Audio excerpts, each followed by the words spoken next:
My name is Pepijn Lijnders, is a Dutch one, so that's why the I, but everybody calls me Pep, as you guys probably know. Assistant manager here at Man City Football Club. I love to be here, guys. I love it.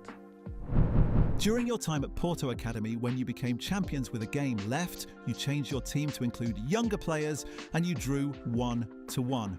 Your academy director at that time did not like it. So how do you balance development versus winning at youth level? I think, look, Porto Academy is something different. Porto has as the main slogan, it's like, we love the ones who hate to lose. That's their main slogan. So the culture of winning is installed from a very young age. I think at Porto you don't play for the academy of Porto. When you play in the under 12s of Porto or under 14s or under 18s, you play for FC Porto. You're representing this club, and I think this is the specialty of Portugal, is that these players from a very young age, they're representing the club. So the love, the passion, the colors, the heart, they represent the club. Even when they go to youth tournaments, if you lose against Benfica, you can get sacked as a coach or even as a youth coach. So I think that winning mentality is installed from a very young age, and that's why you see Ruben Dias or you see Bernardo Silva. They developed from a very young age understanding the game and all parts of the game. So I think winning mentality is crucial to install it in young players. But of course, the main thing is that how can you let young players make the next step.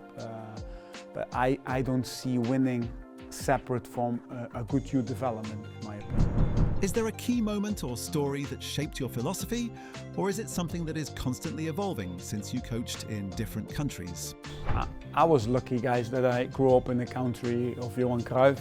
So a country, a orange country where it was from a very young age 3-diamond-3, where it was wingers, where it was where fans only shouted attack, attack, attack. That was the main message when I grew up. This is how I see. If I close my eyes, I see the team play in this way, with the number 10, with the number 9, where the number 9 is the main target. He's the first one on the score sheet in terms of putting the name, where number 10 is like the creative player, the Dennis Bergkamp.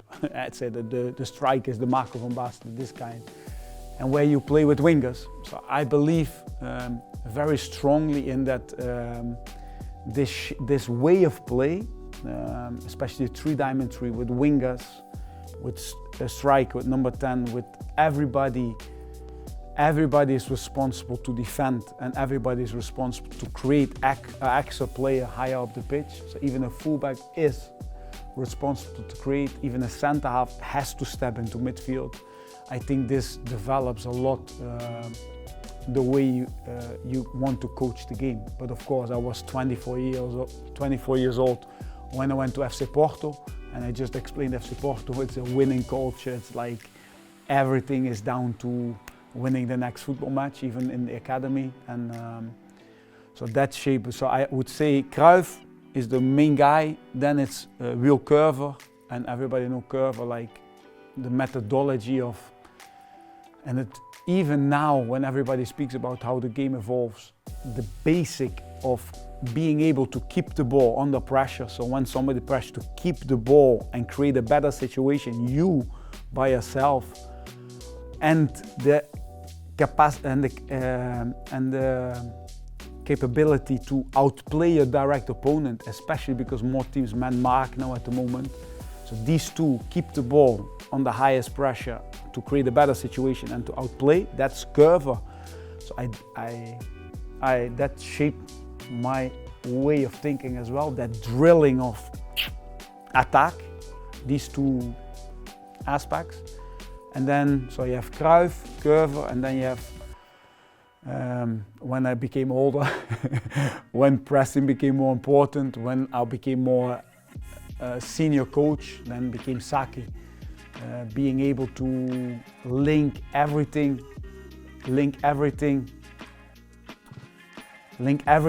how you want to play into the exercises you choose, and with the idea that when the ball moves that way, we move that way. When the ball moves that way, we move that way. So Saki was massive.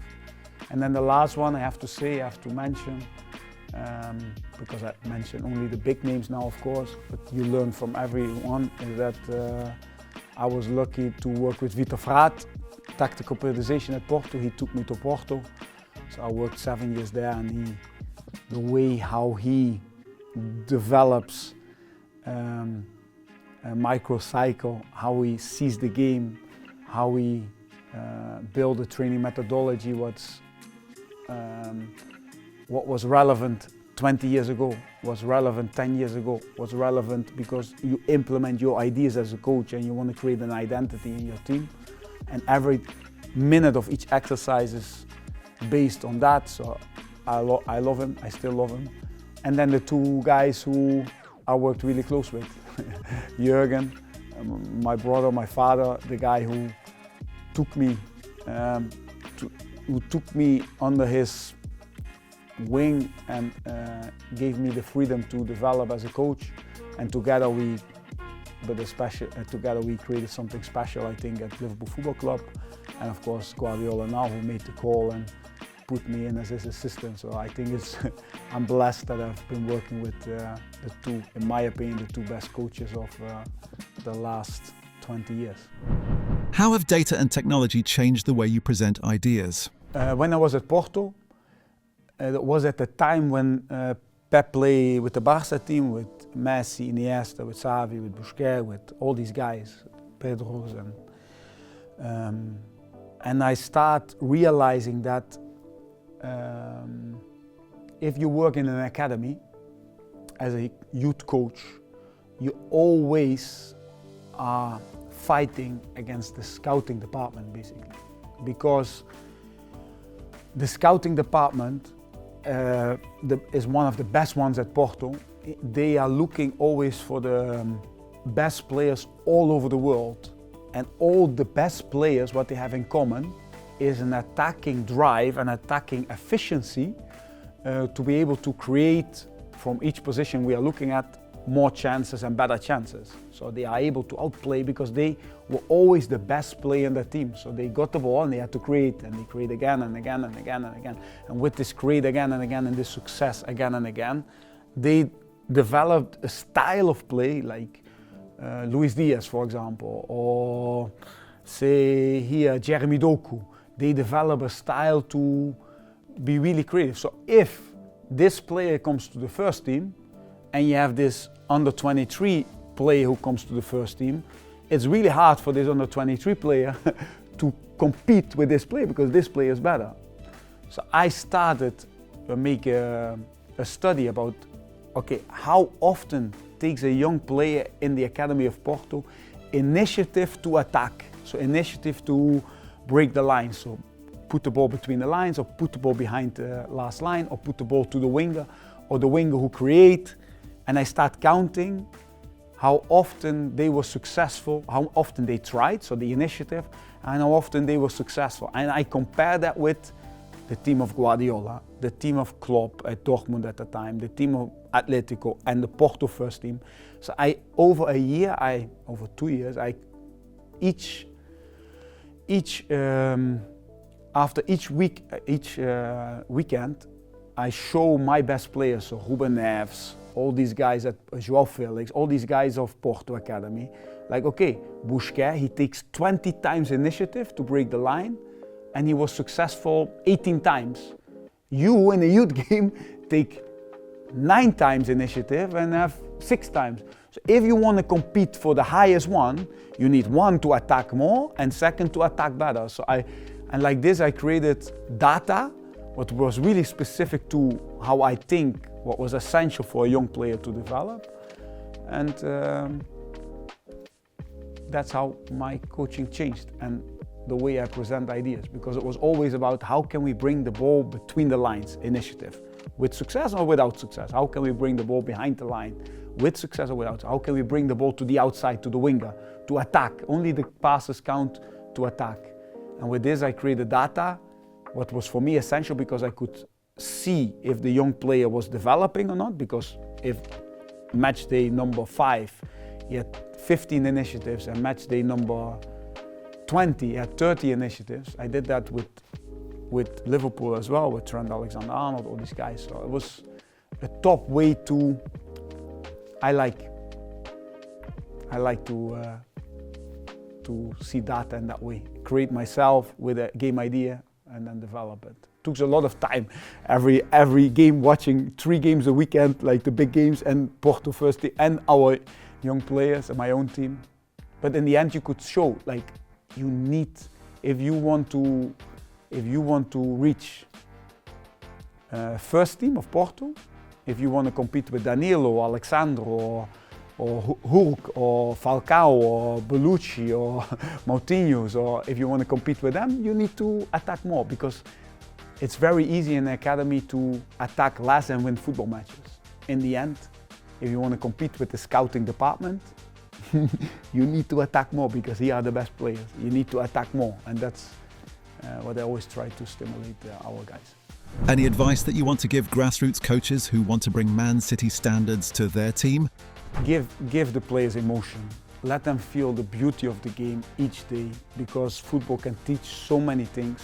And I think that as a coach, you are, in first place, you are an educator about life, you are educated about the game, you want the players to develop in personalities, you want them to grow in a way that they can lead, that they can express themselves. And football is such a beautiful game where so many cultures come together and so many ways of playing come together.